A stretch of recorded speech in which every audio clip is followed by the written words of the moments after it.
У нас уже 83 участника, 84. We have 83, 84 participants and counting. I believe that everyone has joined.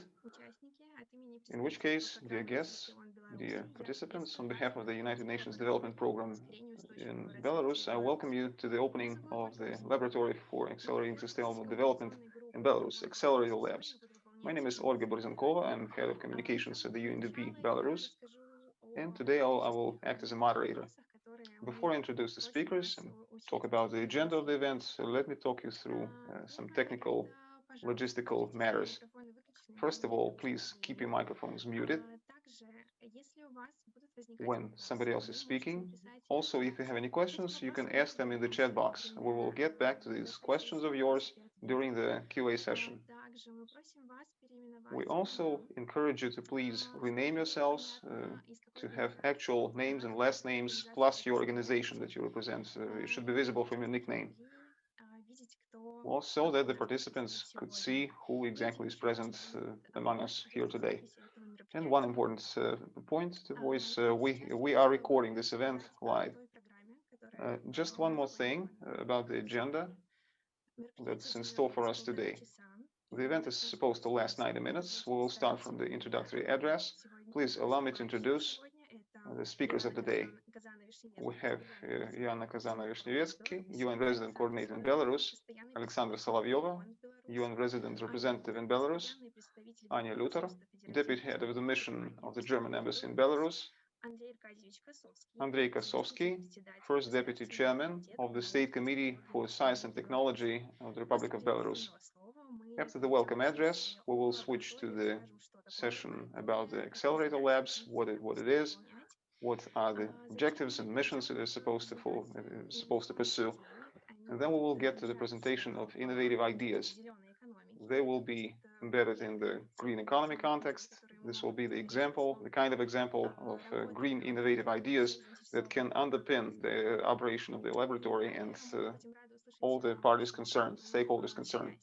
And also we'll be pleased to hear your feedback with respect thereto. Now, getting back to the introductory part, I would like to pass the floor to Yana Kazana-Vishnevetsky, UN Resident Coordinator in Belarus. Thank you very much, Olga. I just wanted to confirm that you can hear me. Yes, excellent. So welcome and good morning, all of the colleagues. We have 93 participants this morning, so this is a huge event. I'm very pleased to be here.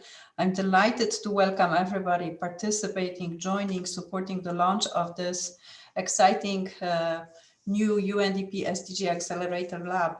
From the United Nations global perspective, just a few words to set the context and to underline why initiatives like this are very, very important and timely. Everybody knows that we are all committed to supporting the achievement of the Sustainable Development Goals, and we also realize how fast this 2030 deadline is approaching. We only have less than 10 years, this is the decade of action for the achievement of the Sustainable Development Goals. We also know that, unfortunately, if the current trends continue, the progress towards the SDGs that was achieved in the past may not be sustained, and the SDGs and many targets are not going to be achieved. Not only this affects those geographies where countries are being left behind as a result of entrenched poverty and protracted conflicts globally or climate disasters, but also it affects, as we can see, the richer countries, the upper middle income countries, which are experiencing still growing digital divide and increasingly the climate change challenges, as well as the new phenomena such as the COVID pandemic. So all of these new problems are multiplying, and they are making it harder and harder to achieve what we all had planned and hoped to be able to achieve back in 2015 when the Agenda 2030 was set and agreed. Nevertheless, this is still the very important and the one agenda that everybody agrees has to be pursued. This is the uniting agenda. This is the framework. Sustainable Development Goals and Agenda 2030 is a uniting global framework. And this is the only framework that we have for the time being to achieve progress and to measure progress and to accelerate progress towards those goals that were agreed globally and then translated locally to each of the countries' own targets. Therefore, we keep it as a top priority for the United Nations, and we keep it in our discussions with the local counterparts, with the government, with civil society organizations, the centerpiece of the UN's efforts in the long-term development process. We also know that the old approach to development, which is, strict planning, monitoring, execution, is clearly not fit for purpose to address the new scenarios and the new challenges, which are increasingly rely on, very fast real-time dialogue, collaboration, co-creation. It requires change of the mindset. It requires change of the way that the institutions work. It requires inclusivity and openness to the ideas of people who never had an opportunity to contribute to decision making. And I think that it all is needed exactly because there is a need for acceleration of the development progress. We have been talking about acceleration for the last couple of years. As you will remember, many colleagues who are participating today took part in the formulation of the priorities for the United Nations for the next 5 years, the period that has just started in January 2021. So those accelerators of development are very much a philosophy of our cooperation and partnership in Belarus. And the lab that you are launching today, UNDP and colleagues and all of the partners, is central to this kind of modeling, this kind of behavior and collaboration and experimentation and innovation that will be needed and absolutely necessary to help accelerate development in Belarus, but also build on the achievements in Belarus for the benefit of other countries which are looking at how development in Belarus is happening. I want to acknowledge this initiative. I myself come from UNDP. I remember back in 2015, 16, when those initial experimental labs were launching around the world. It was a moment of real excitement, and I'm so happy that this initiative has taken on a much bigger scale, and now it landed in Belarus, and it promises to be a real new platform and space for experts, government officials, technical advisors, UN agency experts to come together and look at the different problems in an experimental way. So the last thing that I want to underline is that, we in the UN system are changing, and we're also changing in the way how we collaborate between the different agencies, funds, and programs. There's much more work done jointly. And I think that initiatives like this one are also a wonderful opportunity for the UN family to play like an orchestra, and each of the agencies is going to play on its own instrument and deliver on the mandate that they have at the center of their responsibility, but also, contribute and bring their best capacity to be used for the benefit of other partners. So this is just a couple of words to celebrate your launch today and to acknowledge that this very important initiative is just beginning here. But I think that the fact that it is starting today in Belarus opens new opportunities for us to engage with government, with civil society, focusing continuously on the things that we do very well, and that is development work, which remains the priority of the UN system, and where UNDP is playing this integrator and sort of cross-sectoral coordinator role, which we also rely on and we want to acknowledge and congratulate. Thank you very much for your attention. I wish you a very, very good, not only the launch, but also the first, couple of months and years as this lab is taking shape and develops its offer for the development partners in the country. Спасибо большое, госпожа Яна, за то, что очертили контекст, рассказали о перспективе ООН на устойчивое развитие, о том, что уже было сделано. Действительно, еще нужно будет найти инновационные решения. Indeed, you're correct. We will need to locate the relevant innovative solutions, and this laboratory is going to be one of the tools that UNDP, or the UN and UNDP in particular, can bring to this common cause. I'm pleased to pass the floor to Alexandra Solovyova, UNDP Resident Representative in Belarus. Thank you very much. Thank you, Ioana, for the very inspiring inspiring remarks. Thanks for welcoming the Accelerator Lab. We are very excited to be launching it today. I will be speaking in Russian. Уважаемая госпожа Иоанна Казана-Вишневецкий, уважаемый Андрей Аркадьевич Косовский. Dear Iana Kazana-Vishnievetsky, dear Mr. Kolosowski, dear Anna Luto, dear participants and guests, we are happy to welcome you here. We're happy to welcome you at the opening ceremony of Accelerator Labs UNDP in Belarus. As mentioned, the process of human development is happening very rapidly. With all the, unlike previous century, with all the positive developments, the development also brings new challenges.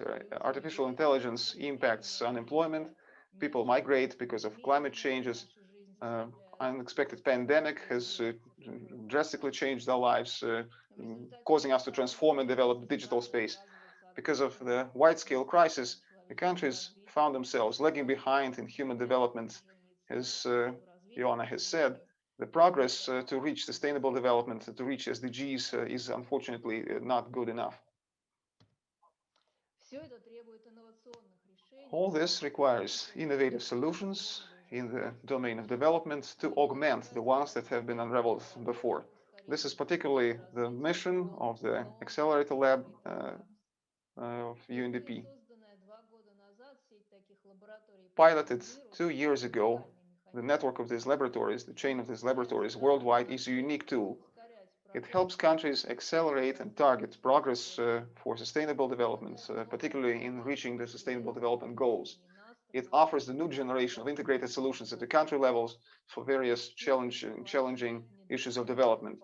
It tests and fosters, it facilitates and fosters new partnerships, promising tools and mechanisms for funding, helps bring together UN agencies and offices. Various teams with knowledge in all kinds of domains in science and technology. This is the global help of UNDP to governments to help them leverage, to help them use it to the benefit of their development. Each country has its own answers to the global challenges. The Accelerator Labs, UNDP, has been created thanks to the support from Germany, from the Qatar Fund, and the government of Italy.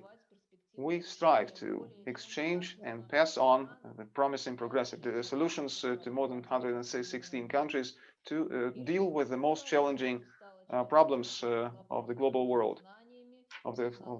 Belarus has also become part of this network, exchange of technology and knowledge through this chain of laboratories. We're thankful to the State Committee for Science and Technology, to other stakeholders for their interest in participation in this project. The Belarusian Accelerator Labs includes heads of research, head of solution search, and the head of experimental portfolio, together with the UNDP team in Belarus. These officials will be working in several themes: the green economy, digital development, gender equality and empowerment of women, as well as a number of other priorities of the UNDP country program. The activity of the laboratory, which is part of UNDP in Belarus, will be synced up with national priorities of the country in the relevant domains. We hope that the laboratory will be able to bring together the interested partners, stakeholders, to develop innovative solutions. UNDP is open to building constructive solutions to enhance sustainable development. We'll be pleased to foster exchange of best practices, of best experience, expertise. We wish good success to the laboratory. We thank the donors and the partners and stakeholders present for their attention and interest. Thank you very much, Alexandra, for the introduction of the laboratory and the unique proposal that the Accelerator Lab can grant to Belarus in several domains of several areas of sustainable development. I would like to pass the floor to Anya Luter, Deputy Head of Mission of the Federal Republic of Germany to Belarus. So, hello, can you hear me? Yeah. Здравствуйте, Mrs. Kazana-Vishnevetsky, Mrs. Solovyeva, colleagues in UNDP. Hello, dear Ms. Kazana-Vishnevetsky, Ms. Solovyeva. Today, UNDP Belarus launches its Accelerator Lab, and on behalf of the Ambassador of Germany, Manfred Hutterer, I highly welcome this event, and I'm congratulating UNDP and Belarus to this important initiative. Indeed, 2030 is not far away, and we must be afraid that not all SDGs will be reached. Against this background, we need to move beyond business as usual in accelerating our efforts and supporting innovation in view of accelerated SDG implementation. That is why Germany had decided to back UNDP's Accelerator Labs network as one of its core partners, together with others, financially with 30 million euros over 3 years. Together with UNDP, our joint hope and aim for the Accelerator Labs is threefold. First, the Accelerator Labs are grounded in our common convictions that solutions that exist at the margins are not marginal. And in that way, the Accelerator Labs should help to identify so far widely unknown solutions for all of us for the future. Second, the Accelerator Labs through UNDP Global Network should also deliver the interdisciplinary approach that the 2030 agenda requires. And third, the Accelerator Labs should also serve as a bridge to private sector. So together with high expectations and hope, again, my congratulations and thanks to UNDP Belarus and to Belarus, wishing you very good results with the Accelerator Lab. Thank you. Спасибо большое, госпожа Аня Thank you very Лютер. much, Ms. Anna Luter. I will indeed highlight, as Ms. Luter has said just now, and as Alexander has mentioned, Germany is indeed one of the key donors that supports the actions, operations of laboratories across the world. 92 laboratories, 116 countries supported by these labs. Now I'll pass the floor to Andrei Kosovsky. He's the first deputy chairman for Science and Technology of the State Committee for Science and Technology in the Republic of Belarus. Уважаемая госпожа постоянный координатор ООН в Республике Беларусь, уважаемая Dear Ms. Kazana-Vishnevetsky, UN Resident Coordinator in Belarus, dear Ms. Solovyeva, UNDP Resident Representative in Belarus, dear attendees to the workshop, on behalf of the State Committee for Science and Technology, I would like to congratulate UNDP with the Accelerator Labs opening. SCST has supported this idea from the get-go. We participated in the discussion, put forward the ideas of the projects that could be promoted in this through this initiative. We're happy that Belarus has become a member of the wide-ranging network.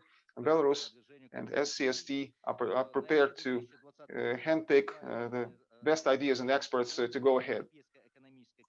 The European Economic Commission, EEC of UN, UNEC, has provided the Review 2020. It assesses the efficiency of policy, of state policy in its processes. This ranking was tested in multiple countries of the region, including Belarus. SCST was participating in this activity. This review says that Belarus has built a reliable system of science and innovation. The institutional and legal framework to support innovative activity are solid enough. These are the findings in the report. Belarus has got the highest ranking in management innovation component compared to other countries in the region. Innovative policies is ranking lower. That means that existing tools and methods for implementing the innovative policy is not are not best leveraged to support the innovative activity opportunities in Belarus. This laboratory would be one of the best ways to bridge this gap. Limited access of businesses at early stages of development, lack of access to funding, lack of entrepreneurial experience, weak link of science and entrepreneurship are the main obstacles to develop innovations in the country. This report also highlights the achievements of the state in supporting innovation, in the development of innovative framework, support of private sector and educational development. Belarus was recommended to strengthen the existing and build new tools to build coherence and mastering knowledge and spread of expertise in the country. The creation of UNDP Accelerator Lab is a very good way to reach that objective. It's a very good tool on top of other tools to support innovative activity in Belarus. It helps master the knowledge and implement it, tap into its potential for the development of Belarus. SCST are interested in learning from best practices and in cooperation with the laboratory in particular. We see potential points of interfacing, identifying various national problems and challenges, as well as technologies put forward or put on the table to try to address them. Also, should there be interest further down the line, we'll be happy to explore further opportunities. I wish a successful start and fruitful operation to the laboratory. Thank you for your attention. Thank you for your strive, for your commitment to finding new solutions, new innovative ways of development. It is indeed thanks to SCST the laboratory has been able to come to Belarus. Indeed, the Accelerator Lab is part of the UNDP structure in Belarus. It is composed of 3 people. We have the head of search of solutions, Victoria Lovranyuk, head of research, Peter Sachok, and head of experimental portfolio, Tatiana Hilutko.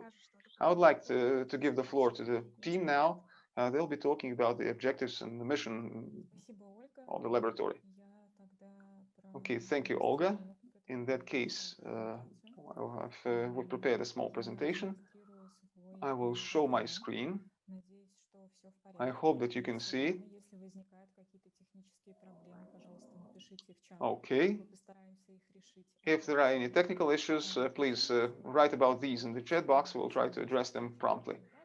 So what are we going to talk about today? What is our meeting and presentations about? We will give you the outline, the details of what the laboratory is, how it works to benefit sustainable development, to accelerate sustainable development. We have 2 cases of innovators. Each of them will showcase their idea of innovative solutions. We will talk about further steps so that every single one of us would have a clear picture, would be on the same page as to how the laboratory is going to be developing, and the Q&A session. It's for the questions that might arise as we move forward with the presentations. What are accelerator labs? What is the Belarusian Accelerator Lab? These laboratories worldwide is the service rendered by the United Nations Development Program in various countries. The objective is to address 3 issues. The first issue is how do we efficiently resolve comprehensive tasks that arise very quickly, very promptly. Accordingly, the laboratory in Belarus is part of the big family that is not just testing the new solutions, but also new methods that emerging methods. The second issue handled by the laboratory is how can we leverage the local solutions that have already been created in Belarus to resolve specific challenges. And in this case, we hope that these solutions will be beneficial not just to Belarus, we hope that they will be helpful to tackle global challenges in other countries.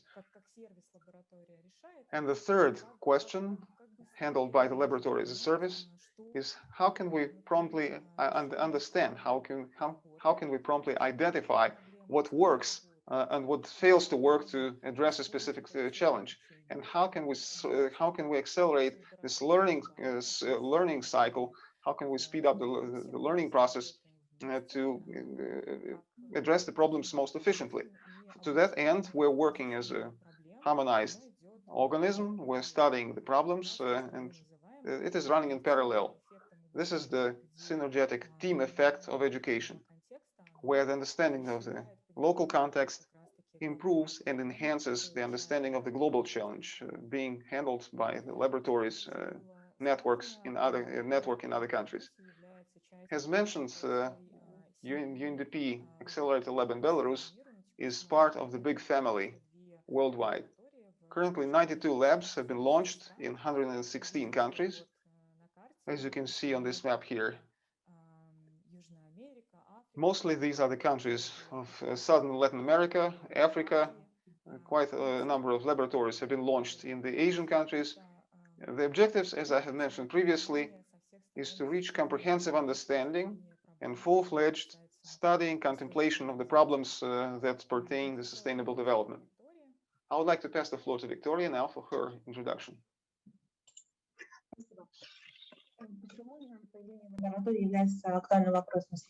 Thank you. So I've been looking at the most important challenges, the new challenges, which are comprehensive in their nature. We have the coronavirus pandemic that demands not just new solutions, but also radical new ways to scale up solutions. Radical approaches are sometimes required. This divide that you can see in the graph is still there. The current approaches and the 21st century challenges, the challenges emerge much faster than the solutions. Definitely, there is a need to find out-of-the-box approaches to find solutions to these new challenges. The new approaches that I'm mentioning include solutions that are often locally by local communities. They can be adapted, scaled up, and targeted to address the complex challenges and issues that the 21st century is giving us through innovative approaches.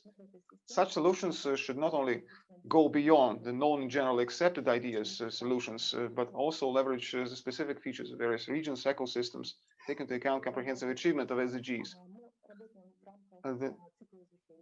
We're working in this new cycle. There is a need for new approaches we need to identify the need for the following changes. The transition from pilot projects take at least 6 months to a year to launch. This cycle is quite lengthy. We're working within the... So basically, since this is a cycle, we do not stop research or search for local solutions while experiments are being conducted. But in parallel, we work on the next challenges, to search for how this current challenge can be solved alternatively. Finding solutions. Switching from pilot projects who take at least 6 months to a year to launch, as mentioned, to experiments that allow you to quickly test out and understand whether the proposed solution is good enough or not. As a rule, the complex challenge is usually solved with a single solution.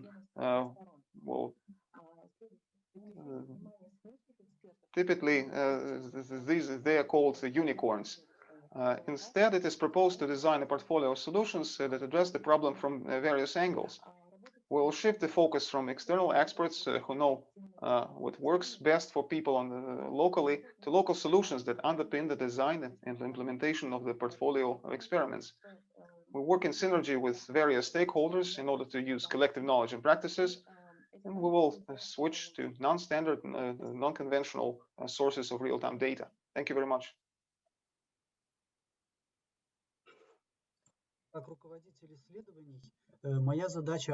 As head of research, my job is to envisage and carry out monitoring of trends and tendencies, gather and visualize data from various sources to identify common features and to identify patterns and ability to act. As head of the search of solutions, the basic idea is that we will be looking for ideas in local communities.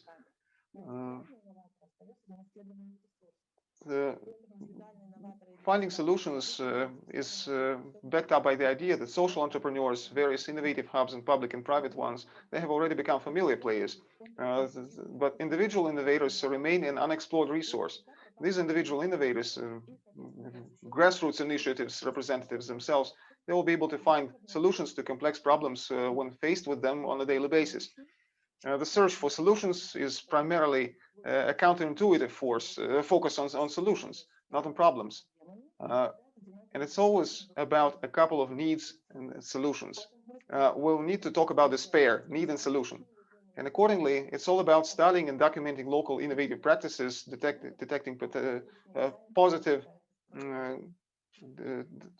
deviances and embedding this into the development, subsequent design of UNDP programs and projects.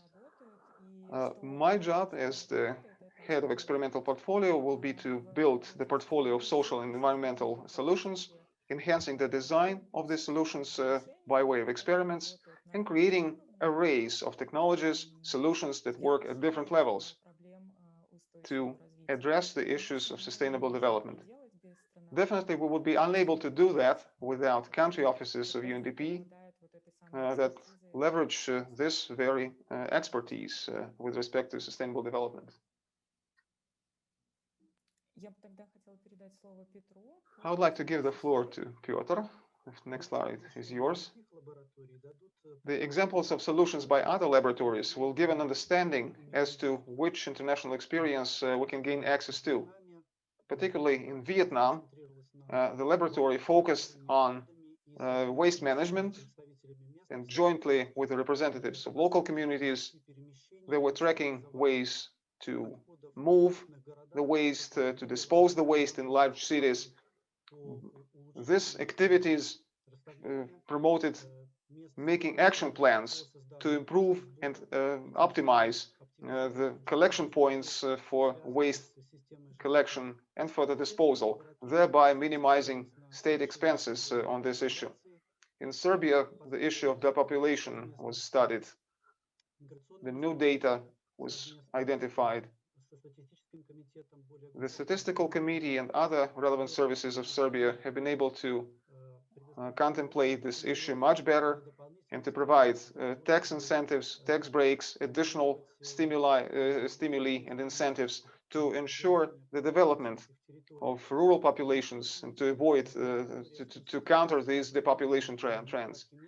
In Namibia, the Namibian laboratory was looking at the issue of shortage of resources, mostly lumber and water.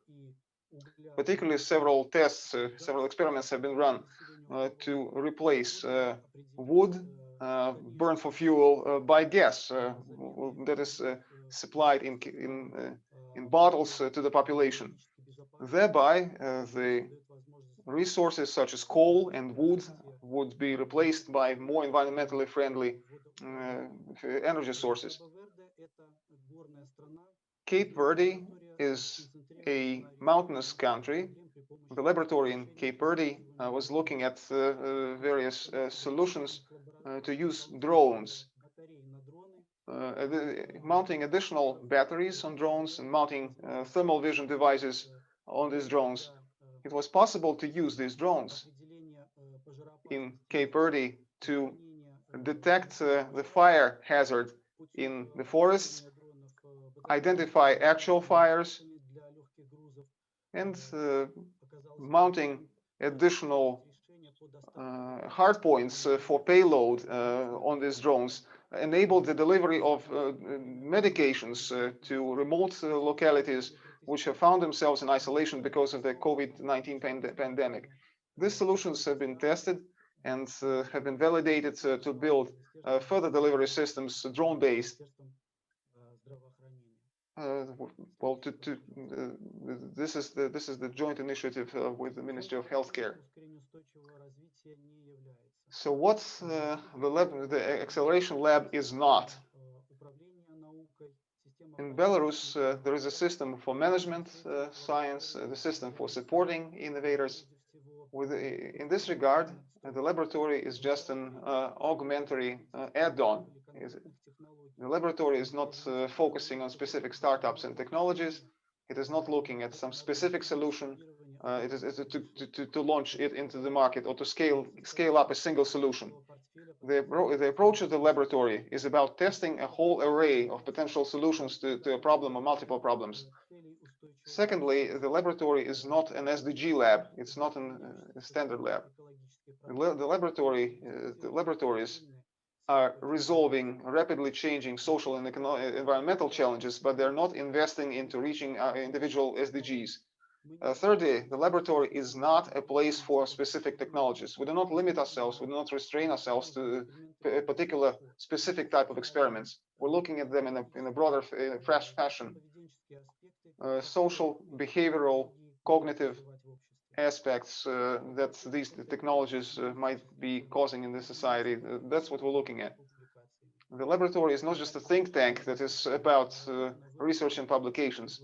We also plan to focus our work on building specific solutions, on finding specific solutions and monitoring the efficiency of the proposed solutions. Thank you. Thank you, dear colleagues, for this comprehensive explanation and introduction of the laboratory, what it is, what it's going to be dealing with, and thank you for debunking the myths of what the laboratory is not and what it is not going to engage in. The next part of our mini session is innovative ideas. For this reason, we've invited the Institute of Energy under the National Academy of Sciences of Belarus and the Center for Behavioral Economics, Me, Micro, Macro. They'll be talking about waste disposal and the impact of specific signals on environmentally friendly behavior.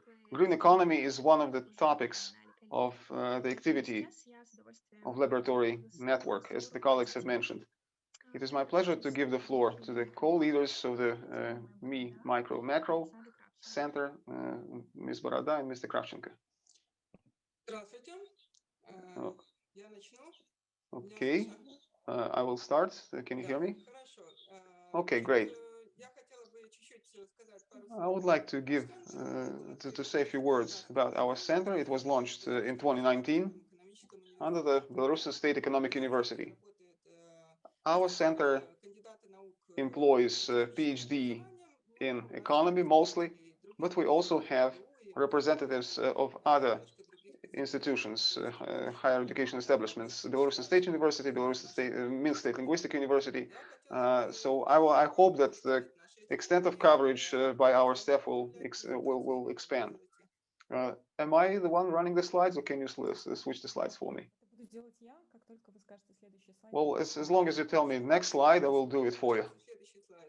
Okay, the next slide. Before we switch to the piece of research that we've run, I would like to say a few words about the self-signals or the traditional approaches to economic behavior. How come so many analytical centers are popping up across the world? That's for that reason. The traditional methods, traditional incentives are not efficient enough to change the ecological behavior.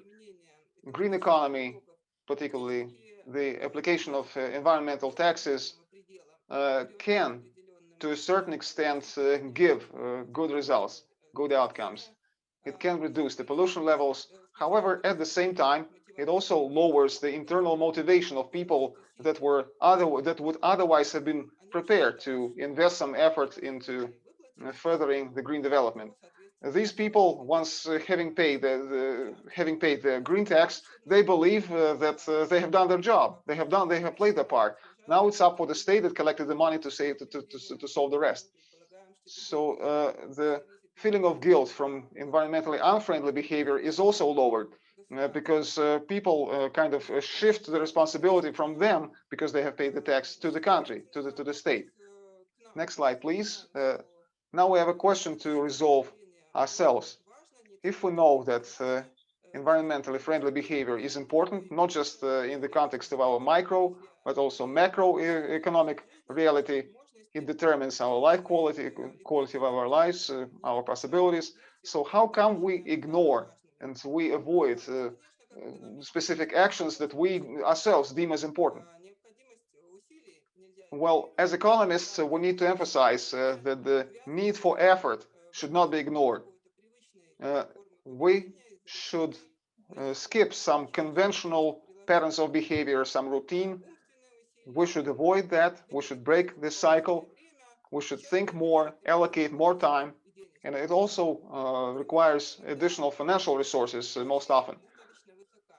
Also, sometimes the objective is too complex, not objectively complex, but say separate waste collection is too tough. Well, people need to wrap their heads around which specific container the specific type of waste should go to, but also how to arrange that at home, in their homes. How do they best process it? How do they best collect it separately? So it's very important how the actors themselves evaluate the objectives of environmentally friendly behavior that we would like them to adhere to. Oftentimes, environmental motives are not the priority in our daily lives. We tend to put them on the back burner to try to solve more important things, things we deem more important. And we never reach those environmentally friendly actions that we should. And also there is a divide in preferences and actions that actors themselves might not be aware of. So verbally, we are all prepared to stand behind the SDGs, to promote reaching them, to facilitate green movement. However, practically, these actors, ourselves, if you wish, we don't do that often enough. It also gives us a limited achievement, limited progress. This is shown by public opinion polls because these preferences that people talk about might not be indicative of the actions they take to get there. Thirdly, this behavioral economics, we do not recommend to deprive people of choice, to show them a single path they should take. We do not recommend that. Any additional restrictions is a bad solution to the problem. This is not a solution. It can generate resistance, and it will not facilitate conscientious choice of a particular environmentally friendly action pattern. So we should nudge people gently towards preferred solutions. Gently nudge them to the right way. We can recommend them unobtrusively the more environmentally friendly ways of behavior, more preferable, more favorable ways to act. It's also important to say that before we implement anything, even if, say, some measures have been proved successful in laboratories and research of other countries, not necessarily these measures will prove successful in Belarus. So experimenting is required before implementation. Field work, field experiments, most preferably, interacting with people in their real lives and their real practice, and identifying various approaches, how to implement this and whether we should implement them into the macroeconomic context. Our current research project is based on a joint project that we've been running with Baruch Ifcher School of Psychology in Israel. We have selected the role of self-signals as the scope of research. The self-signals is basically our own understanding about ourselves, our perception of ourselves based on our previous behavior. It might seem to us that we represent that we perceive ourselves in a quite idealistic way, and our self-perception is built on some optimistic notions. However, the Israeli colleagues' research has shown that our self-perception, our image of ourselves, is largely based on what we've been doing in the past. If previously we used to prefer the non-environmentally friendly ways of behavior, we'll have a hard time changing them currently, because it is a part of our self-perception, part of our image. Now, to select what particularly to focus on within our Belarusian research, we've decided to have a look at the areas where the divide between preferences and actual actions is different, is the biggest. We use Satio opinion poll, the preferences and actions, environmentally friendly ones. And we found the 3 areas of the biggest divide. Only for power-saving lamps, the gap is in favor of what people do. People actually use energy-saving lamps rather than 44%, rather than 34% saying that all Belarusians should do that. This is also the direct economic benefits to the users of these energy-saving lamps. Other 3 domains, sorting the garbage, separate waste collection, planting trees, and avoidance of use of plastic bottles and bags. Well, people tend to say that all Belarusians should do that, but they themselves do not do that as often as we would like them to. So one of the priorities that we've decided to select here is the issue with disposable plasticware. How come? Because it's a comprehensive one. At the macro level, we're facing the issue that even paper glasses, paper cups are not recyclable. This is the kind of waste that cannot be recycled. It's single use as it gets. This production, this manufacturing of these plastic cups, plastic glasses, it actually uses a lot of resources and also bears risks for the people's health. Heavy metals in the dyeing agents and paints, various harmful materials that are excreted into the atmosphere once these products decompose very slowly. So some steps are being taken, indeed. As of January the 1st this year, a ban has been introduced to use disposable plasticware in public catering. Should we say that it's a win? Should we say that the positive tendency is there, so the problem will be resolved quickly? Most likely it's not the case. If you read the law more attentively, more carefully, there are many exceptions. Only 100% plastic-made plasticware is prohibited, and also the other daily uses of plasticware are not covered. Say for various festivities, for picnics, it is not banned. So my colleague Alexander will talk about the outcomes of our research. Next slide, please. I can talk endlessly about my research. I will try to be brief. We had 2 main foci. So first of all, we were supposed to give a comfortable and convenient alternative. Well, people should have an option between disposable and multiple use cups and glasses, and information awareness raising. So one of the ways was, what do we offer people? Disposable or multiple use cups. 5.62 is the likelihood that the people will prefer the disposable cups rather than the glass ones or porcelain ones. So if we give them the information about the harm of from the plasticware, if we raise the people's awareness, the trends are different. People are less likely to grab this single-use plasticware. Okay, so for example, yesterday you failed to take a cup along, or for example, they were not washed in the coffee shop that you popped in to have coffee, and you had to take that plastic glass. In that case, yes, even though the awareness was raised, the people were aware that plasticware is bad for the environment, their previous experience contributed to worsening the trend. So what if yesterday you took a glass of porcelain cup? The situation is improving, because the previous experience is that if people used that kind of cup, that kind of dishware, previously they will be more likely, more inclined to take it, to use it again. So the previous experience is very important. We try to test that hypothesis, the self-signal without the environmental message. The environmental message aside, the behavior is not improved as we would like it to.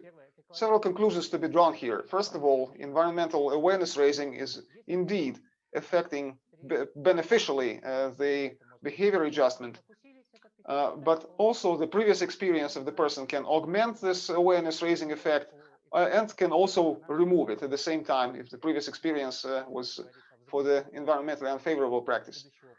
We'll be talking about adults with more persistent, more vast previous experience, so that behavioral patterns will be tougher to break. Neutralizing the negative effect from self-signals.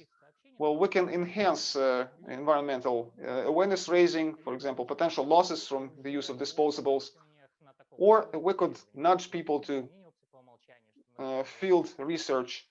For example, single-use cups will only be given on demand, and the multiple use will be provided by default.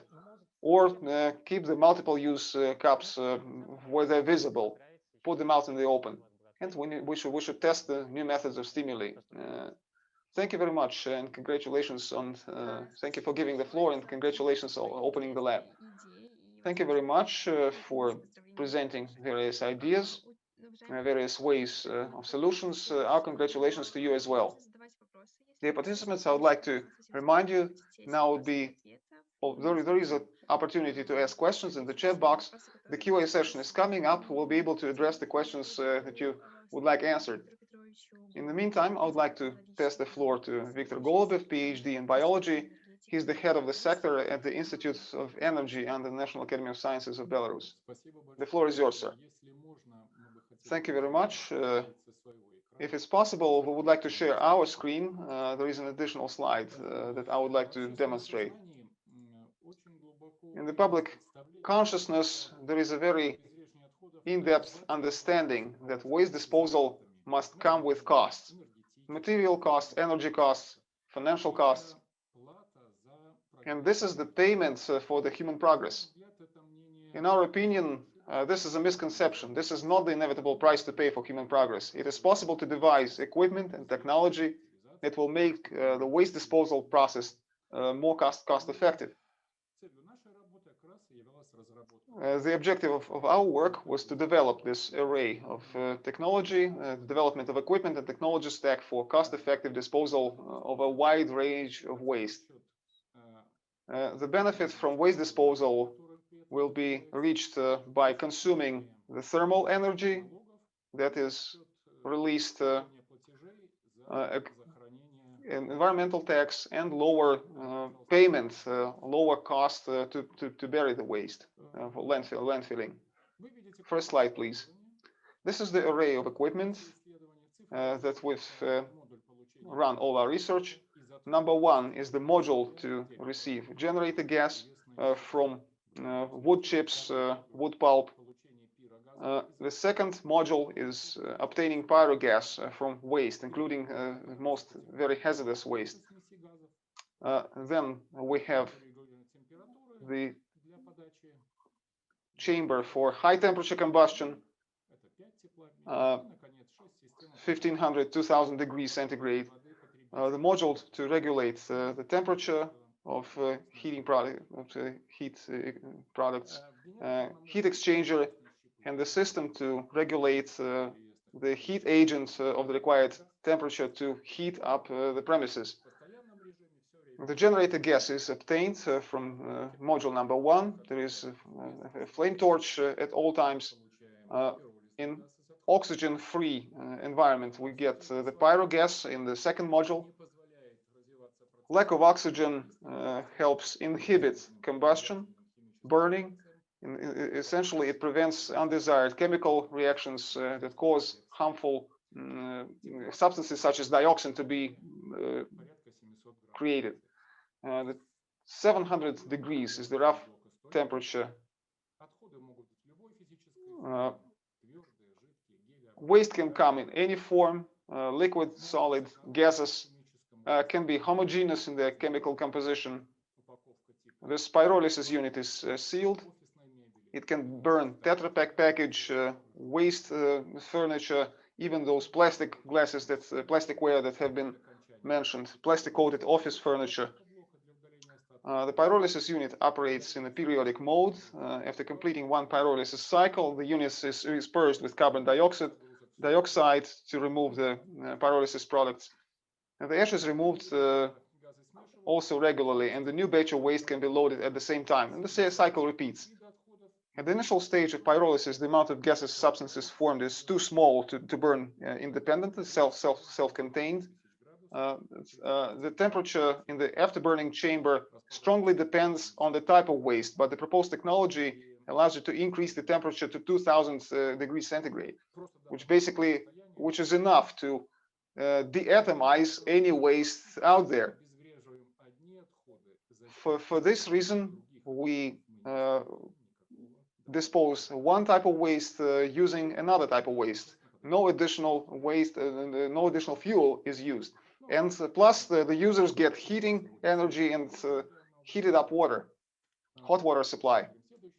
This is the next slide. The red line is the temperature of combustion of the generator gas. The green curve is the temperature of the mixture of the generator gas and pyrolysis gas, pyrogas. You can see that pyrogas is increasing the calorific value quite significantly. And then the combustion in the high temp unit, it's also happening at quite high temperatures. Burning paraffins, I will use that to showcase the operation of our device.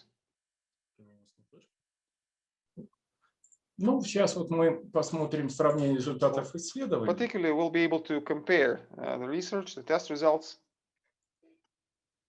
Вот горят отходы парафинов, обычно. This is how the paraffins burn, the regular flame. The equipment is activated. The combustion accelerates. The solid waste is decomposed into gases. We like this space melody that accompanies this process. The combustible gases are put out significantly. The efficiency rate spikes. Temperature reaches 2000 degrees. After we turn off the equipment, the burning cycle comes back to normal.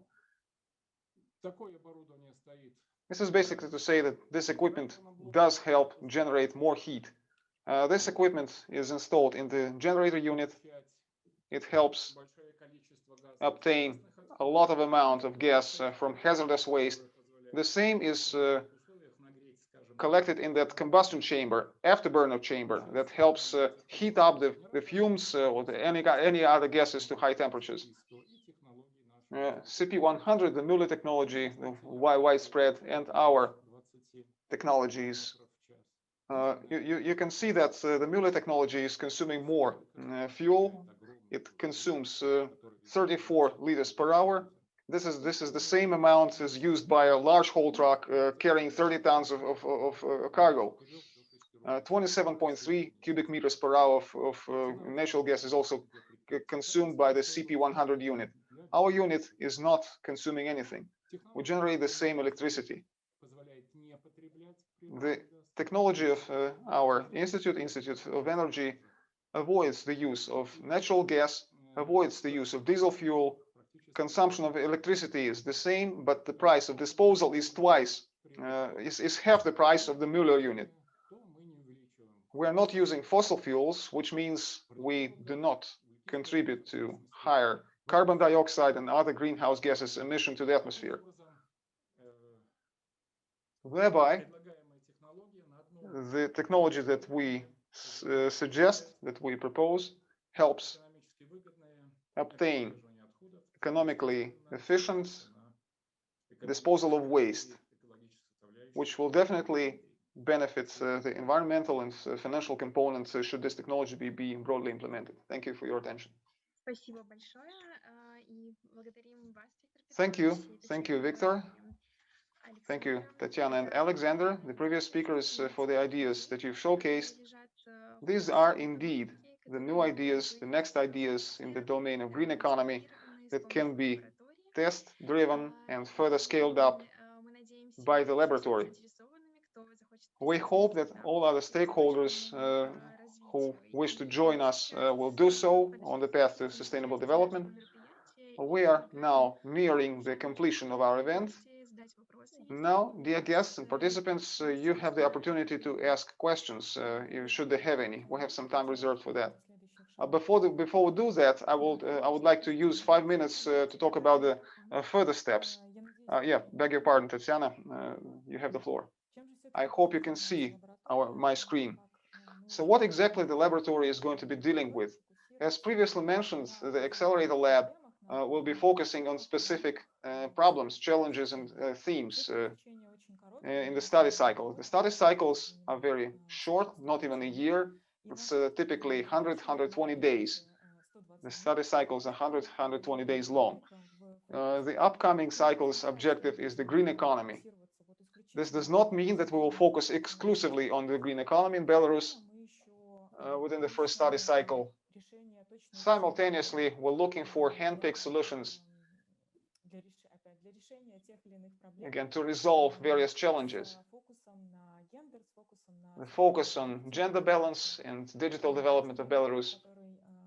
An important point that I would like to highlight is that today you have learned the modus operandi of the labs, how they work, how they operate, what they don't do. So we will be very pleased if you get in touch with us, if you share the stories of the ideas that you have, if you have a challenge or a matter that the laboratory can help you resolve. We'll be pleased to cooperate. Now's the time for the Q&A session. And dear participants, at this time, I would like to thank you for your questions, for your interesting ideas. Here's hoping that we've been able to explain what the laboratory is.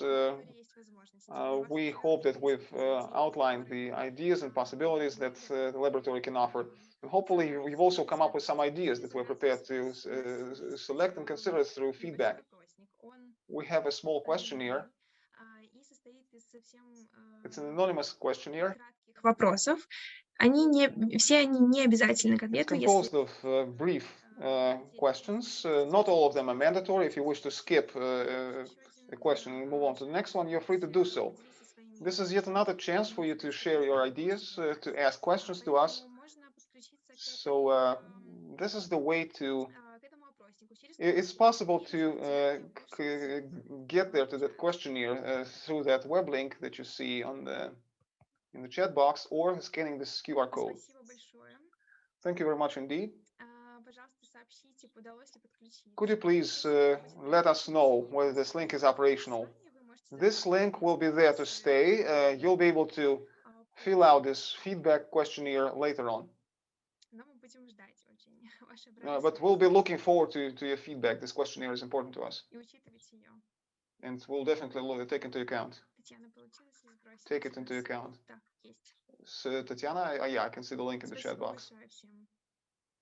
Thank you very much. Thank you, everyone.